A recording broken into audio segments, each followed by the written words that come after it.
Hello, everyone. Thank you for joining us. While I wait for our guests to join in, I'm just going to say hi to everyone I see over here. Hi, Nirupama. Hi, good evening, Upasna. Good evening. Hi, Shibani. Hi, Deepa. I'll introduce my guests as soon as Shilpi joins us. Just give us a minute or two. Do tag your friends who you think will be interested because this is going to be a really nice and interesting Facebook Live. So I'm just waiting for Shilpi, Nirupama, and then I'm just going to get started very soon. Yeah.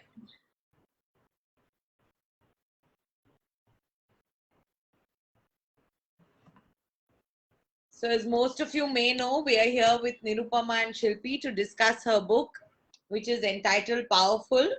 And it says it's the Indian woman's guide to unlocking her full potential. So if you think of anybody who would love this, please tag them and ask them to join over here. Astuti says you're looking very pretty and festive, Nirupama. And you. Oh, yes, me too. Thank you. Yes. Yes, I try to match the book and show my true power. Yeah, and Upasna, I can see your bindi is exactly like the bindi Yeah, on the, like, on the like book. this. Yes, Yes, like the book. that is so amazing. Thank you. Thank you for noticing that. Hi, Archana. Good to see you. Just give us a second. I'm just waiting for Shilpi actually.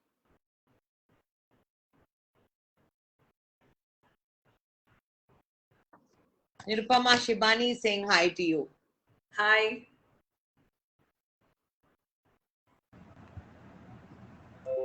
And we have Coach Shilpi Singh. Great. So, Hello. hi Shilpi. Thank you for Hi. coming in. Apologies for the technical glitch, everybody. So, a very good evening and welcome to all of you to this very powerful Facebook Live. We are so happy that this session is with two of our very own accomplished members. We have author Nirupama, who's a life and leadership coach, facilitator, ex-banker and current entrepreneur with over 27 years of work experience. She is the co-founder of GLOW, Growing Leadership of Women, founder of Powerfulife Solutions, and a co-founder of the non-profit My Daughter is Precious that provides scholarships and mentoring for the higher education of girls from underserved families. She's the author of two best-selling novels already, Keep the Change and Intermission, and Powerful is her third book. Nirupama is also, as you all may know, a Gurgaon mom and our member since a long time, a mom to a 20-year-old daughter, a yoga enthusiast, and a newly minted trekker. Thank you so much, Nirupama, for joining us. We Such a also have, pleasure. Yeah, thank you. we also have with us Coach Shilpi Singh. Shilpi is a leadership coach and has been working in the space of women's leadership for the past decade. She has coached and mentored more than 1,000 women. She's extremely passionate about women reclaiming their space and living life to their fullest potential. She's also co-founder of the travel company, the Unhotel Co. and digital marketing company, Studio 4. We're here to discuss Powerful, the Indian woman's guide to unlocking her full potential. So this book is all about changing the conversation from stereotypes, and Nirupama uses the wisdom of archetypes to provide practical advice. They'll detail out more for you. I'm not the best person to really tell you about it. And please do share your questions in the comments section. And thank you to HarperCollins for bringing this one to us. So over to you, coaches. Thank you so much, Upasana, and thank you for the lovely, crisp introduction. And hi, Nirupama. Hi, Glad to be doing this along with you. It's wonderful, and I have to thank you for inviting me for this conversation because it's pushed me to buy the book immediately, and and not just that. Recently, I was on the Ladakh trip with a group of 9 other women. So we were doing a fly like a girl trip to Ladakh, and as a gesture of the trust that they placed in us, I also gifted them this book, powerful, and I hope that we also do another session with my women travelers on this book. So in the Absolutely. valleys of Ladakh, we were reading Powerful. Nice. And yeah, it's a great gift. I've been very touched by a lot of people, including somebody, men who are saying, I'm going to give this gift to the, women in my life. So it makes a great gift. Thank you so much, Shilpi. Thank you for your support for Powerful.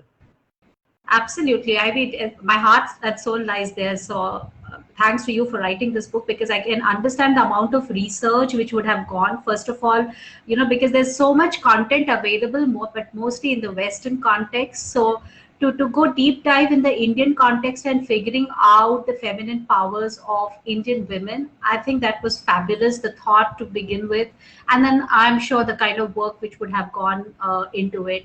So thank you so much for doing that, because I also realize that we are all defined by our roles and our unique characteristics. Each one of us, and yet if somebody puts us in a box or a particular type, we hate to be clubbed as a particular type. I think there's a defense mechanism that works. So I feel Archetypes there comes as a huge help to understand ourselves better, and leverage this unique power that we have, each one of us, to live life to its fullest potential. Because we're also living in times when we're also comparing ourselves with everybody else, through Insta, Facebook. We're constantly under our scrutiny and somebody else's scrutiny. So to be able to be aware of our own strength, I think that's beautiful. So I would definitely want to begin the conversation by asking you, what was your thought process when you decided to write a book on Indian women archetypes? So Shilpi, I've also been doing this work with women for a very long time. I must say I've done most of the work with men. And I found that in most of the leadership development programs that I did, there were very few women who were holding positions of power. In fact, women and power are two words typically that don't go together. So, which is why I said, why is it that women we believe are powerful but don't hold positions of power? So that's when I started doing the research, my own work, coaching women, many women over the years, made me realize that there are certain patterns that we have that are very unique to women, that may not be faced by men, like guilt, motherhood guilt. Right? How do I leave my child and go? The fact that we are, branded as aggressive or bossy if we try to behave in a certain way. So there's a lot of social conditioning that, is there. So I took also my own experiences as a wife, as a daughter, as a mother, as a working woman, some of the things that I went through. So you'll find a lot of personal stories in the book, plus stories of the women I've coached. So kind of put them all together, and my love of reading. So I read a lot, and I'm a big movie buff. I watch a lot of Bollywood movies. So all of these influences come together, and just connected the dots, and that's how I came up with Powerful. In And fact, were there any, Ramayana and Mahabharat were two books that still influence us and influence me to write the book as well. absolutely, a lot of mythological characters across various religion and scriptures, and they've been so powerful, and they've created such an impact on our life and our psyche, as role models, or as what not to role model and what to role model, Exactly. both from that perspective. But what I loved about what you said just now, that the fact that we are powerful, yet our self-limiting beliefs, they act as a barrier from accepting ourselves as powerful. And I remember, I think in the book you've written about this. Was it in your book that how women were also termed as abla, one of the paryayvachi Yes, shabd? I did. It was in Exactly. the book, right? Yes. Which basically meant that you need help, you need somebody else's You're weak. protection, and Yeah. you're weak. Yes. So changing that narrative is so critical, and I think this book challenges to change that narrative at so many junctures. I mean, every chapter which I read was challenging certain narratives that we have built about our own self, about the power that we have, but we don't believe that we have that power. Exactly. So, but again, coming back to what I mentioned a little while ago is, do these taglines create stereotypes? I'll tell you where I'm coming from. There are these 6 feminine powers that you talk Yes. about, right? Kanya, who's the good girl; Apsara, who's the seductive beauty; Veera, the rebel warrior; Rani, the noble queen, Ma, the nurturing caregiver, and Rishika, the wise woman.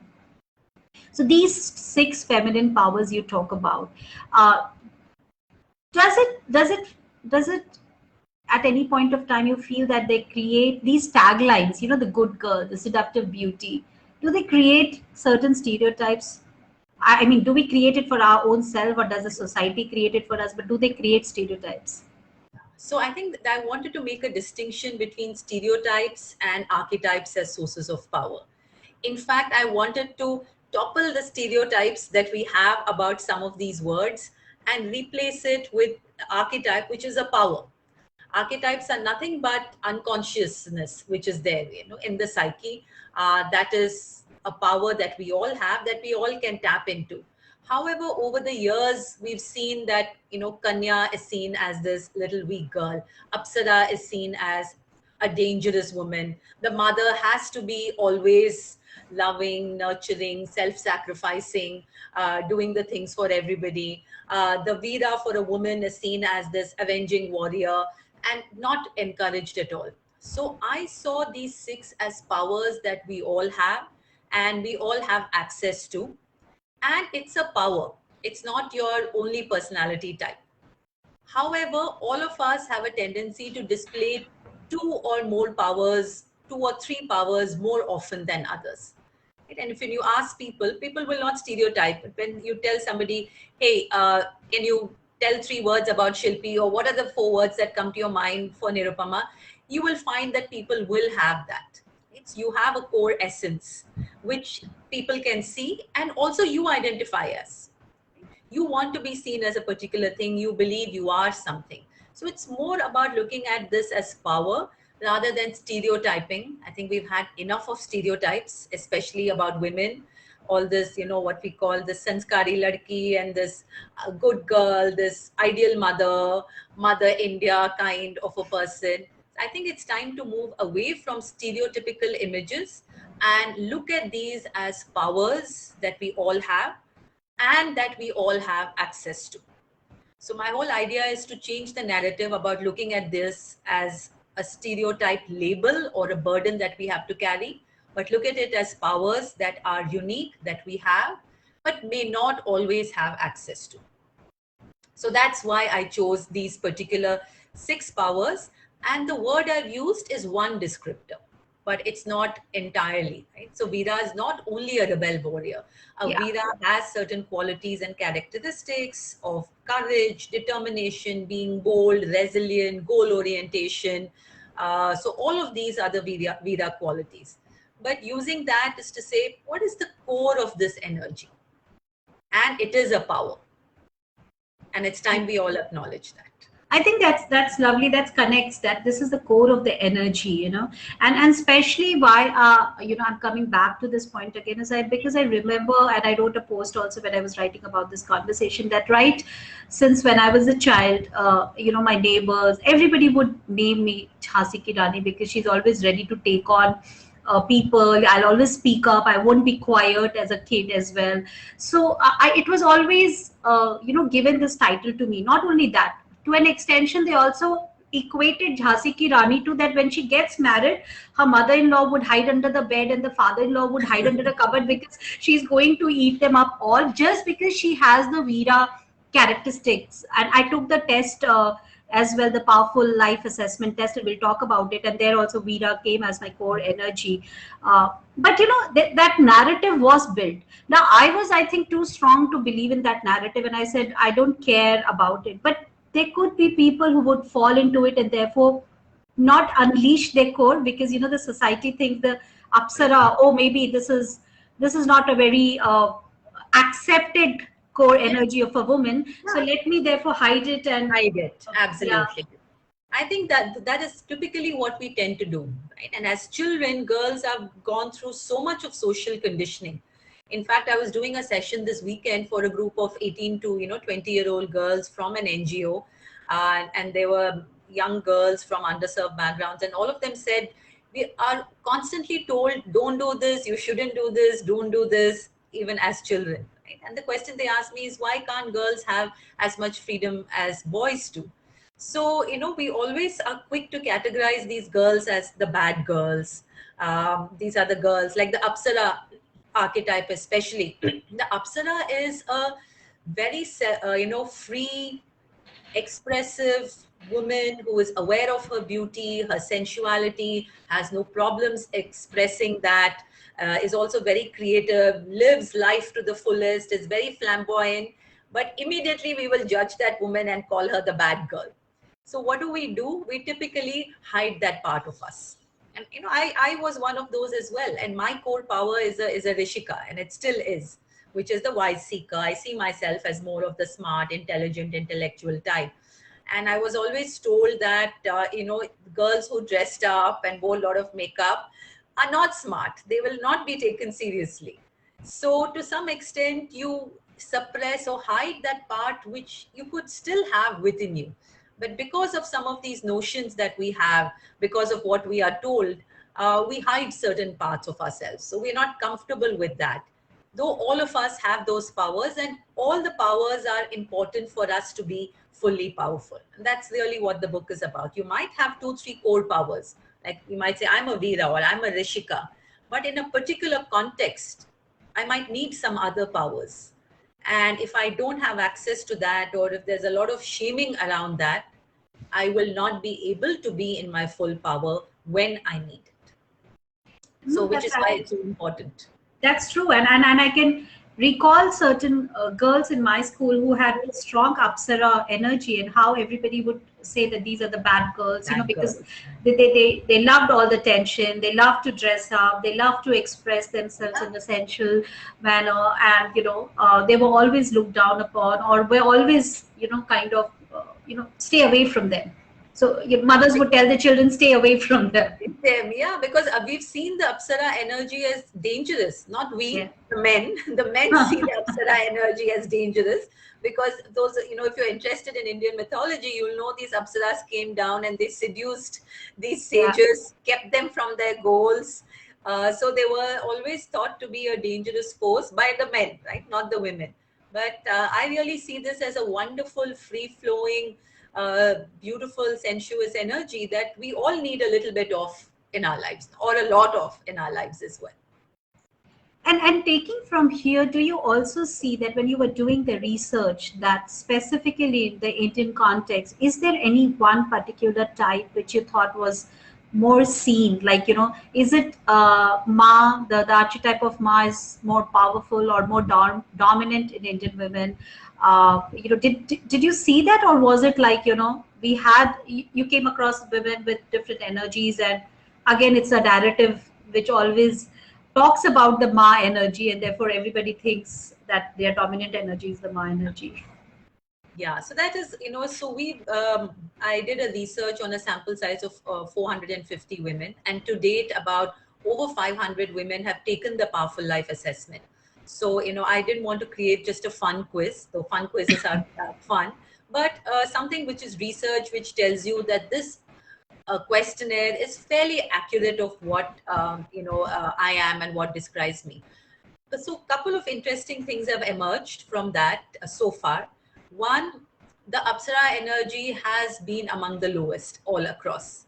So, most women feel that they don't embody it, they don't display it, they don't identify with it. So, typically across the profiles, though there are some women who are very strong on Apsara, the Apsara energy is rarely the dominant or the core profile. So that is one thing that I have seen. And we've looked at women across all ages and stages of life.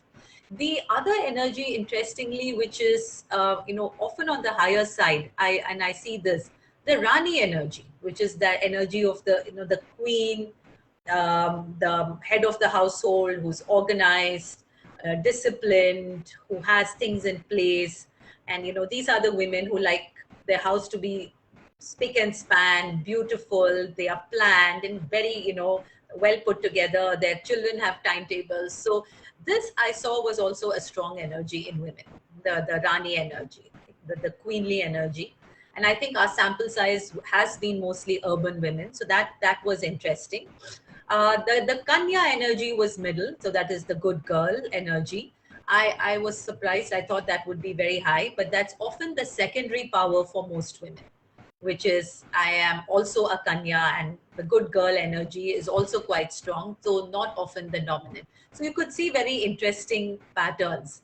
And this is true across ages and stages. But one thing I say is that most of us have all of these.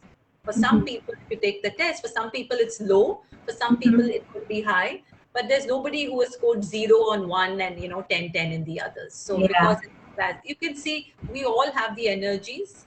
The question is which ones are more comfortable for me, which ones do I show, and also what is the dark side of having too much of one, right? So Yeah, it's I was coming to that as well.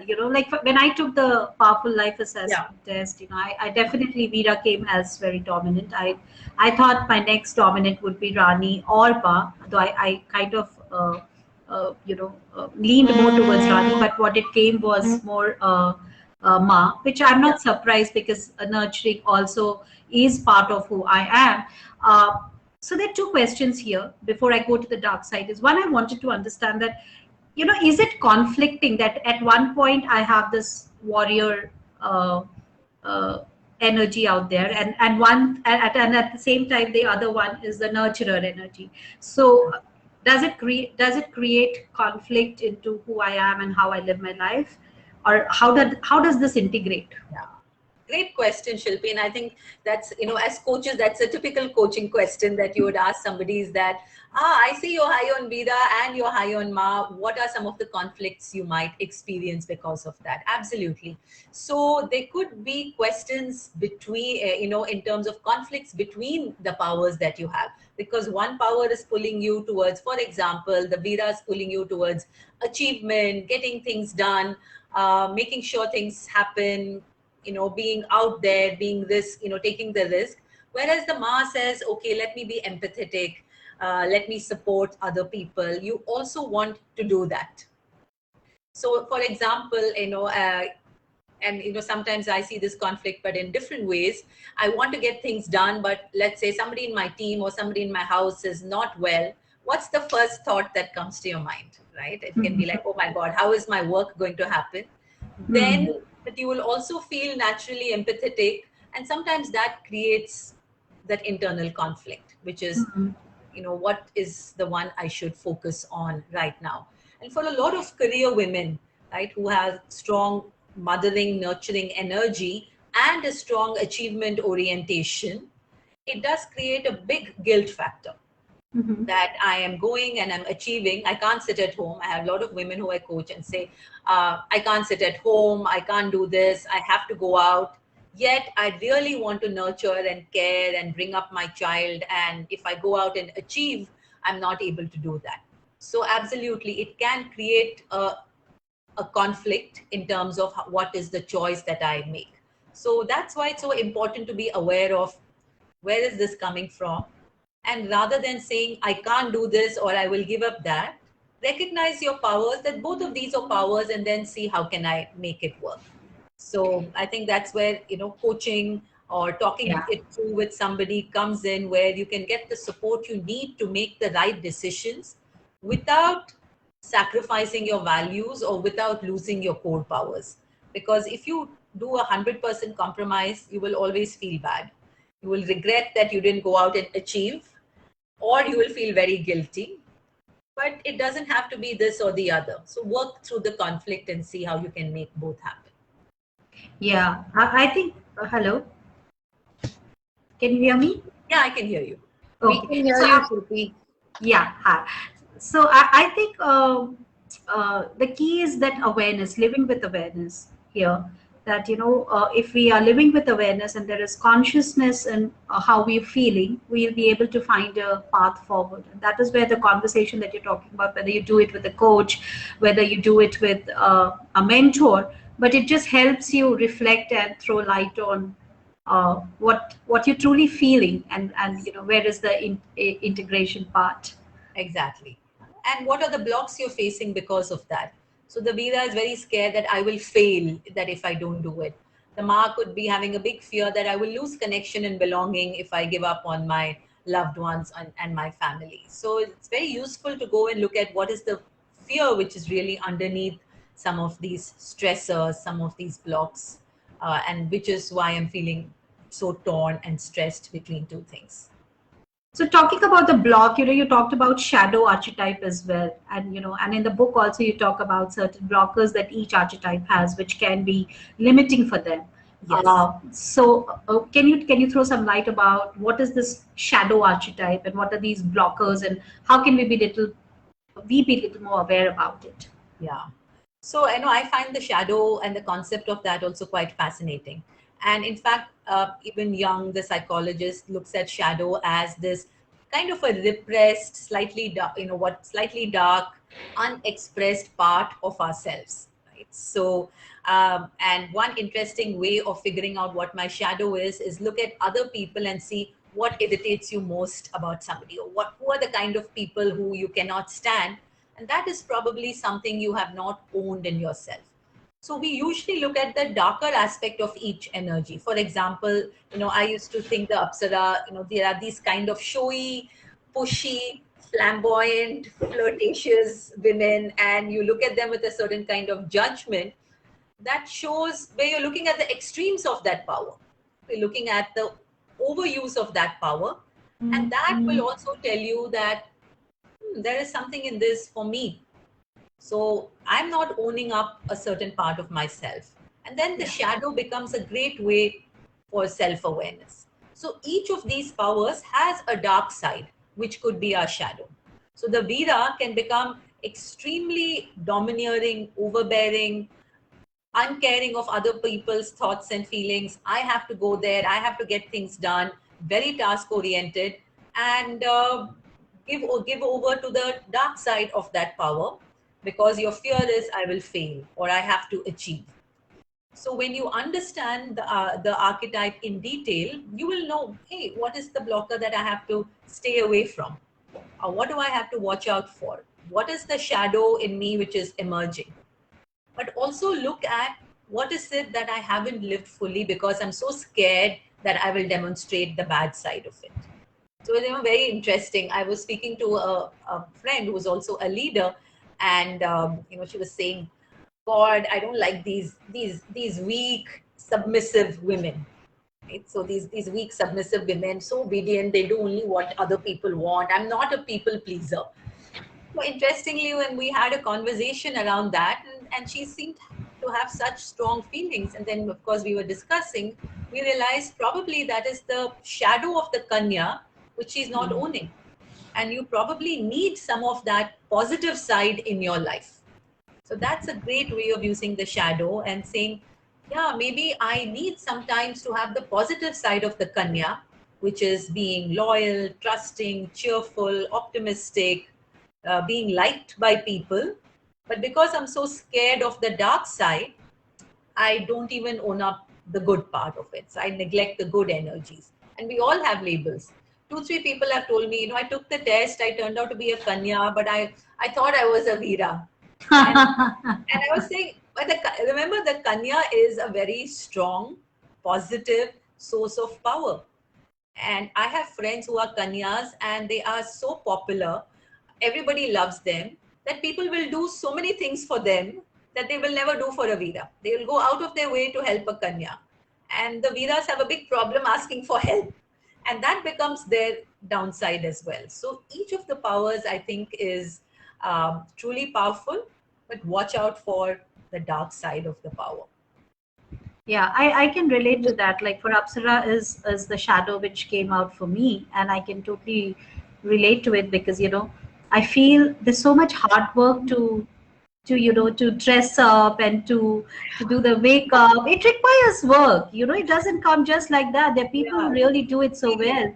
And see, Shilpi, you think it's work, right? The way you say, oh my God, it's so much work. I also used to feel the way I love saris, but it's so much effort. So even the way you say it, it's not a natural thing. But there are people who love makeup. They they look so awesome and they do it so well, and I like it. I like seeing that, and then I say, oh, but I try to tell myself, oh, but I don't have time to do this, so it's okay. It's exactly. I'm not meant for it. As you said, you start becoming judgmental about it, or you think so I want to do it, but I feel, oh my God, so much of hard work to go through it. So I know where you're coming from. And sometimes, yeah, And it can give yeah, to different kind of negative emotions of anger, emotions of unfulfillment, yeah, emotions of jealousy. Sometimes, why can't I be like that? yes, exactly, right. So whatever you're jealous of, in a way, is also an indication of some energy that you should develop and work on, right? So that's a sign that this is an area of growth for me, because I'm so jealous of that person, right? Yeah. So it comes across as I don't like them, but Mm. deep down we're actually jealous. I remember I was a little judgmental of these showy, flamboyant women, but a part of me said, oh, maybe I would like to be like that at some time, at least in my life. Yeah, no, that's very empowering to even, accept and realize that, it actually means something for me. And it makes oneself so much less judgmental. It makes oneself so much Yes, more inclusive, accepting. and Yes, appreciative of yes, what's there for other people as well. yes, exactly. Yeah. So Yeah. I saw Upasna coming on the screen. I think she has a question because Bableen has asked a question. So That's Upasna. right. That's right, Shilpi. So yes, I'm back on screen. Bableen wants to know, Nirupama, was this research done only amongst Indian urban women? Yeah. So this research has been done among majority in Indian, but also some South Asian. So we've had some people from Pakistan and Bangladesh as well take it, and also some women of Indian origin who live outside of India, but and also some young girls who are originally from rural backgrounds, but Okay. right now they are studying. So we had some of our young girls from our NGO also take the test. So it is largely when I say urban, it is an educated English speaking population, because the test is in English. It's accessible through the internet. Uh, we have the demographics in the research. So 80% is women who identify as urban, 20% or so are women who identify as non-urban. Got it. Got it. During the course of the conversation, Anshu mentioned, I feel in our society, women are expected to do it all, but not accepted if they become too powerful. Would one of you like to comment on that? Yes, yes. So that is, that is interesting. Firstly, this expectation of doing it all, whatever this all is, I think is something we need to remove. All is different for different people, but this constant pressure to be perfect wife, mother, daughter, employee is just exhausting. In fact, it takes away our power and energy to do other things, right? And in fact, in Powerful, I call this, I have a 4 strategies which are used to keep women from power, which is deter, which is threaten them with punishment; diminish, which is make them feel small; and the third is an interesting one which I call decorate, which is give them these notional labels that you are good wife, you are great mother, you are a multitasker, you will be the greatest mother, and then hold us to these high standards, so that we are so busy working towards them that we don't have real power in the world. So when women become powerful, when anybody, forget women, when anybody who's not had power claims power, takes power, those who traditionally have power are threatened by it, which is why you will see a backlash. Whether Yeah. it is racism or anything, you will see a backlash, and that is something we have to be prepared for and work through. Yeah, on those lines, Bableen has said, I noticed different energies even amongst our domestic help, rural women, women who aren't really empowered. Yeah. So I will say, first we have to look at what empowerment means. And that's a great question, Anshu, because I have seen women, not extensively, but sure we, traveled in rural areas and not far away. We go for my NGO, we have visited, certain villages in Haryana. And there are women who are quite empowered in their own domain. They may not be educated, right? They may not have access to some of the facilities we have, Yeah. but they are ruling their household. right? I'm sure all of us have one grandmother or one grand aunt who everybody listens to, who might be uneducated. Maybe she got married at 14, but she is in a way the matriarch of the family who is holding it together.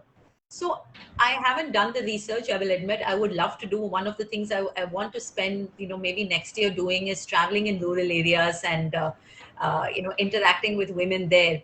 And I think women there are immensely powerful. They work in the fields, they do the hard lifting, they bring up their children, they do so much, even though they may not fall into the conventional way that we have of looking at women in those. So these energies are universal.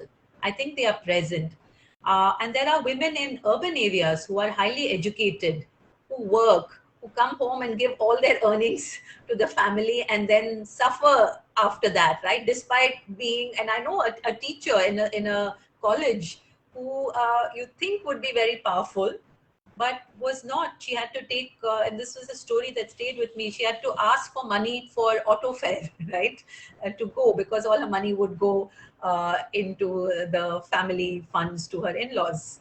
Yeah. So I think it's really about the inner power, what you acknowledge, what you declare. Yes, in rural areas, there might be more restrictions on women, in the sense limited opportunities for women. But I think at an individual level, many women there probably could teach us a thing or two as well. I'm sure. Bubbling says, absolutely agree, Nirupama. Would be interesting to see a similar research on rural women. I would love to do that. So my idea is to just go and spend some time and talk to these women. And I think we could learn a lot from them.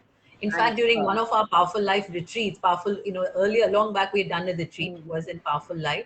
We'd gone to a Haryana village, and there, we had a very interesting interaction with the women in the rural household. They didn't have education. They were sitting at home, making chutney on the silbatta, feeding buffaloes. But they were very spunky. They were quite confident. And they were looking at one of the women who were there with us and saying, feeling sorry for her because she was not married. Like, acha, you're not married. But they were very self-confident women. It was so interesting to see that distinction. Wow, that's wonderful. Yeah, I agree to that. That this whole sense of what is powerful, we are also seeing power from a certain lens that we envisage power as. And there are different aspects of power. So, yeah, they could be a little weaker in certain aspects because, they've not got the exposure to do that. But in a lot of things, because I travel so much and we do such immersive experiences, even just taking road trip from here to Jaipur or here to, Uttarakhand, you go through these villages, you stop by, and I still remember taking a picture. We were doing all women drive to Shekhawati, and we stopped on the road, and there was this whole bullock cart, camel cart, I don't remember, but which was all driven. There were only women in that cart, so one was driving the bullock cart, and the others were sitting. And I said, "My God, how powerful is this image?" So all of us took a picture together, because we were coming from a city, they are from a rural area. Yes, they had ghungats and those things, but I felt that I could connect with their energy, and I think that's what Nirupama is trying to say here. It is absolutely, Shilpi. I think it's at an energetic level. Yeah, and I see, okay, I can see a comment there that education and empowerment are not the same thing. But I do believe in education as one of the important ways for financial independence, which helps you to become even more powerful and truly independent. So I think so, which is why we believe and we support the cause for education. But you're right, Shilpi, it's a lot about energies. How do I use them? How do I become aware of them? And how do I live wholeheartedly? And I love this definition of power that I think came from Martin Luther King, and I've used it in my book. He says, power is the ability to achieve purpose. So one, am I able to set a purpose and a target for myself that I want to do this, I have this dream. Even it could be as I want to, keep my family together and make sure my children are happy and healthy. That itself, it could be your purpose. And then do you have the agency and ability to achieve that without any blocks and barriers? For me, that is power, not just wealth, not just position, not muscles. The muscles are good. So it's really about what you feel here and what you think here, which makes you powerful. So, So, Ekta, sorry, go ahead, Shilpi. just this one, Upasana, because Go we ahead, are go on ahead. career and education, and Please go Nirupama ahead. also mentioned about women who are working. So there are a lot of entrepreneurs also on the platform here. So I wanted to pick up this question, Nirupama, was that are there certain archetypes which make us a better career woman? When I say career, it's like a corporate career. Okay, I know that everybody is working. They could be working within the home space or outside the home space. I'm looking more from a business or a corporate career perspective. Is there a particular archetype which makes us more successful there, or it can be that any of these archetypes can be equally successful in our? Absolutely. I think any of the archetypes can be equally successful, and you'll need all the powers at some stage or the other. So let me use the example of entrepreneurs. You mentioned that because it's very clear to see, right? So the first stage is ideating and coming up with an idea. So that's where you need your Rishika energy, which is creative, which is intuitive. You do the research. Like when I was trying to set up Powerfulife and write the book, it came very easily and naturally to me. The second part is you have a great idea, but I know many people who have great ideas may not move to action, right? It's like, oh, I have this great idea 5 years ago, but now suddenly I look at Shark Tank and somebody's got it and put it into process. So you need the Vira energy. You need the Vira energy to go out there, to set a goal, to take risks, to be bold, to be courageous, leave your job, follow your passion. So you need the Vira energy after that stage, right? Once you've gone through this. Similarly, right, if you want to get out there and put yourself out there, as you know, as an entrepreneur, right? And I know, like, Yeah, you have to sell a little bit. I know, personal like, branding all the time. yeah, you have to do the marketing. You have to put yourself out there, and you need the Apsara energy for that. You can't say things will automatically happen by itself. I have a great idea, people will come. It doesn't work like that. Branding, networking. So you need the Apsara power to do all of that without feeling shy and thinking, what will people think of me?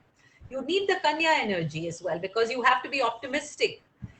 You have to engage with people. You have to build rapport. You have to trust. And that's a very core Kanya energy, is the ability to trust and earn the trust of people. So you'll need all of it. You'll need the nurturing, generative, creative energy of Ma if you want to get people onto your side. You need the structure and discipline and clarity that a Rani will bring. So you will need all of this. Very often people don't do well because they think, let me focus only on this because it comes easily. Naturally. Like you said, it takes work, right? To put makeup, it takes work. So to invoke another energy, it takes effort. Yeah. I will say, I have written a book. I just want to sit back and I wish other people would come and sell the book. It's not going to happen.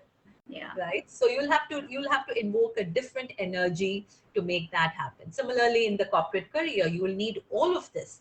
And I think effective leaders are the ones who are able to say, this is my strength. I'm playing to this. But I also need other things, and I will do those intentionally. Right? So I might be a great Rani Veera as a leader, but I do need the Ma to nurture, guide, mentor, and coach my team. Right? So I will need some of these, and I need to invoke the Kanya energy. Otherwise, I will burn out and hate what I'm doing, and drop dead from exhaustion and trying to be a perfectionist. So you will need all of these. And in fact, in my book, I've actually given actions that you can take to evoke the powers. Because we might say, I want to, but I don't know how. Yeah. And I have very specific things that you can do, like body work, like affirmations, and what I call intentional actions to evoke some of these energies in your life, which doesn't happen naturally.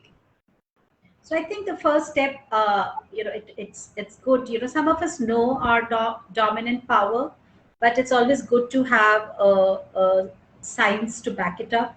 So maybe taking the test could be a great beginning for all of us out here to kind of know what is our power type, what is our energy type, what is our shadow type. Because maybe we know our energy type, but maybe we don't know what the shadow energy is, and that also is so critical in a personal growth or career growth.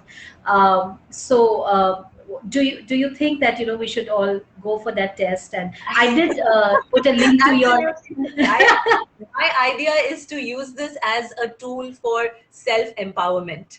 And we've usually had tools and tests written, created by men using a very male lens, which is one of the reasons I wanted to write the book, because I'm a leadership development facilitator.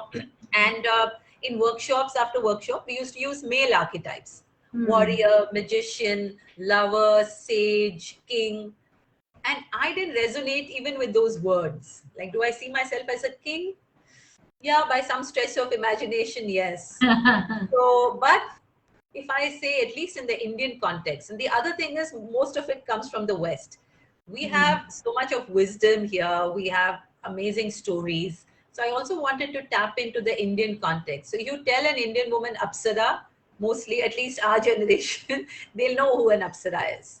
And if you say Ma, that comes with a whole lot of energy and a whole lot of association at a very, very intuitive gut level. You don't have to explain so much. So for us, these are the energies in our consciousness. So I would say yes, absolutely. And one of the things I've done this time, which is different, is I've invested really in creating this research psychometric tool, and offering it to women who want to get a better knowledge and understanding. So with the book and the tool, you actually have a guide which you can go back to at any point of time in your life and figure out, where am I? What do I want to do now? So in fact, the tool comes, the full version of the profile comes with a self-reflection questionnaire. So you can go there and do the own work. Otherwise, us coaches are there in any case. Absolutely. So www.powerful.in, that's the website, right? Yeah, powerfulife.in. Powerfulife.in. Yeah, I did put a link out there. So, if you want to have a link, maybe anyone wants to go and click, can go and click. And I took the assessment. It didn't take too much time. I think less than 10 minutes, but I really felt good about reading the interpretation. And so Ekta is saying, how do we take the test? So maybe, we'll just put the link once more. And Upasana, you were saying something. Sorry, I interrupted you. So please come and. Not at all, Shilpi. Not at all. Absolutely. So I just had a quick question, and then I have two fun questions for you guys.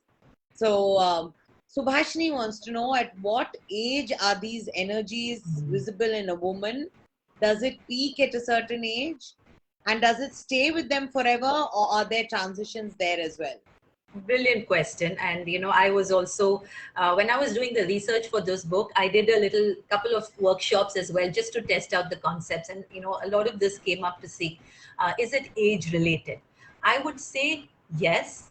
There are energies that show up at certain stages of life.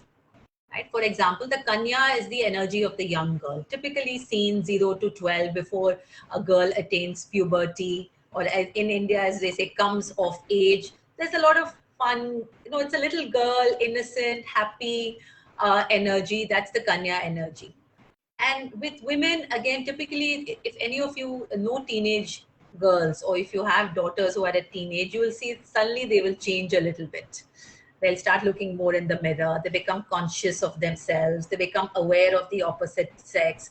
That's where the Apsara energy is starting to come into flow. And this happens with boys as well, right? It's not just because there's adolescence, we call it, interesting times for young people. That's where a new energy is trying to make its appearance.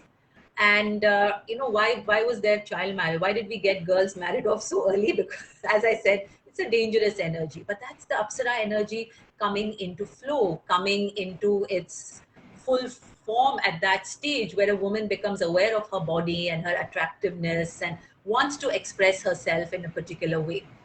And then typically at an adult stage, we see more of the Veera energy, which is self-determination. At least now, when women have options, I want to study, I want to get a job, I want to live my own life. There is self-determination, which is what we call the Veera energy. And then you might typically flow into a Rani energy, you might flow into a Ma energy. And typically later in life is when we are associated with the Rishika energy, which is energy of the wise woman. invariably, when we think of a wise woman, we think, this woman must be old and she must have white hair. And some gray hair here. And some gray hair as well. Well, we have white hair, but it's colored. So it's okay. Yeah, okay. I have white hair inside that I will have to start showing. I have to tell people, and I haven't yet, I haven't yet, but I have these thoughts about whether I should color my hair. I'm living with my grays. In fact, in my business, it's good to have gray hair.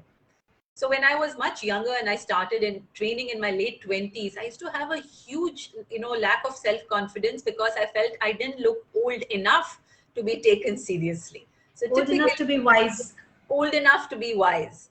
So typically you see this at the same time, and this is really interesting. It doesn't mean all of us will fully express all energies at all stages. There are some women who could be quite old, but still have a lot of bubbly Kanya energy. Right? And I give some also examples. to add to that, Nirupama, I have seen women who have had certain dormant energy in the earlier part of their life. As they grow and they get that confidence and freedom to express that energy. So there could be a 50-year-old who's expressing the Kanya energy because, her energy was Kanya energy, or say Apsara energy, but as a kid, she, because of the circumstances or the family or the society, she couldn't do that, and we see a lot of women doing that. Absolutely. Right. You see, that's why Shilpi women's strips are becoming so popular right now. Right. It's like, I want to express, I want freedom. Yeah. And a lot of women, in fact, just 2 days ago, I spoke to a woman who turned 50 and she said, like, I'm now done with all of that. I want to live for myself. Yeah. So you may not have been a natural ma, or you might have invoked it, but there are a lot of energies which can come out at a later stage. Or sometimes a Veera will remain a Veera for most of her life, but she might embrace some other energy later. I now remember, as kids, we play these teacher games and, the family games. And I can recall that, each one of us played a role in a certain way, which, that energy might not have been tapped into yet, but there's a core energy that you still have. So taking that lead from, as I said, even as a small kid, I was always told that she's always ready to fight for stuff. So that was naturally out there. And maybe I'm toning down a bit Nirupama now because I feel that, that realization that I don't have to be savior for the world all the times, because it takes, as you said, it takes energy from you. It stops other people from taking initiative because you always jump in to take that initiative. Absolutely. Yeah. So so there's certain, I feel the core is always there. It's about when and how we express it. Correct me if I'm wrong, Nirupama. Absolutely, Shilpi, you're right. So in fact, I had a very interesting discussion with my mother, and my sister was visiting, and of course the book was there and we were talking about it, and we realized that our energies which we have were present for a very long time, right? So both of us are called Rishikas, but my sister had a more of a Veera with her. I had more of a Kanya, and we looked at our profiles and we said, it really, the core essence hasn't changed. The way it shows up might look different, but you carry your essence with you. And typically, if you make a conscious effort to be more successful under the circumstances, then you invoke that energy in you, and you actually can become more powerful and more successful if you're able to invoke it. If you are putting it on, then the chances are that you will go into the dark side of that energy. If you're not consciously invoking it, but you try to be somebody who you're not, chances are you will start displaying the excesses of that rather than showing it up in its own power. Great. Yeah, true. And I think, we can continue to have this. It feels like, it's like a music concert wherein the raga is just, kind of now steaming up. It's coming into the flow, but cognizant of the time, because we are at 5:58. So Pasna, I'm handing it over to you, and perhaps we can have another session sometime to continue the conversation. Thank you, Shilpi. Thank you. I just have two very quick, fun questions for you guys. Nirupama, 3 things that are a quick fix to make a woman feel more powerful at any time. Yeah, and I'm going to say this. I think the first one, a very quick fix for me, is body. Just change your posture and sit. and sit straight and look at the world in the eye, right? So that's a very quick fix. The second one is try something you've never done before. So every time I do that and I succeed at it, it makes me feel powerful. Whether it's snorkeling, whether it's trekking, whether it's something, it really makes me feel more powerful. And the third one, and I would say, go and shop for something nice for yourself, which is very different from what you usually do. So buy some jewelry, buy some good clothes, get a new haircut, experiment with your appearance. It actually helps to make you feel more powerful on the inside. So we can see your Apsara energy, Nirupama, here. Sorry? We can see your Apsara energy. See my Apsara energy. I wore earrings and dressed up today. Lovely. Yeah. Shilpi, Absolutely. what are the first 3 things you put in your travel bag? Oh God, medicines. Okay. Well, because practicality, yeah, medicines. I always I mean, wear glasses. no spare glasses. Okay. Clothes are like secondary. Jewelry secondary. I think it's papers. If I'm traveling with a group of people, then it's like, you know, all the paper and the documents out there, and my hair products. Yes, definitely. I love my hair. So my hair products. These 3 things, perhaps. Yeah. Lovely, lovely. Thank you so much, guys. That was so powerful and such an inspiring session. We've got a ton of comments. This video will be available on Gurgaon Moms' Facebook public page, so you can go ahead and watch it later on. I would like to thank Jasya of HarperCollins for the coordination, and thank you so much, Nirupama and Shilpi, for being here today. Powerful is available online and at bookstores, so do grab your copy now. Yeah, I have my copy for sure. Yes, absolutely. And mine too, and all of us have that. We should take a picture. Yes, definitely, definitely. Yeah. We have, ladies, a wonderful twinkling session coming up on October 9th, next Saturday evening with none other than Twinkle Khanna, so don't miss that. Please follow our Facebook public page and our Instagram to know more.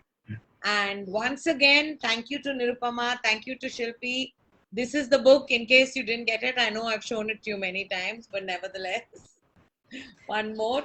And stay safe, everyone. Have a great, great weekend. Thank you so much for joining us today. Thank you, Pasna. Thank you, Nirupama, for inviting me to moderate, and the lovely Gurgaon Mom platform. A wonderful conversation. And it's always wonderful to be a part of this community in many, many ways. Yeah. And I think it's a great platform, a safe space, as you and Neela keep saying, for women to come and discuss and share. And it's my wish for each and every woman here that you identify, claim your own power, and know that you are powerful. So there's the contest as well, which we are running on Facebook. Yes. So you can just put your comment in, which is I am powerful because, and I will be very happy to give 2 signed personalized copies of Powerful to 2 people whom we will choose at random, lucky winners. Thank you so much, and stay powerful, stay safe. Thank you, Nirupama. Thank you, Shilpi. Bye-bye. Bye. Bye, everybody. Thank you for joining. Bye. Thank you. Bye-bye.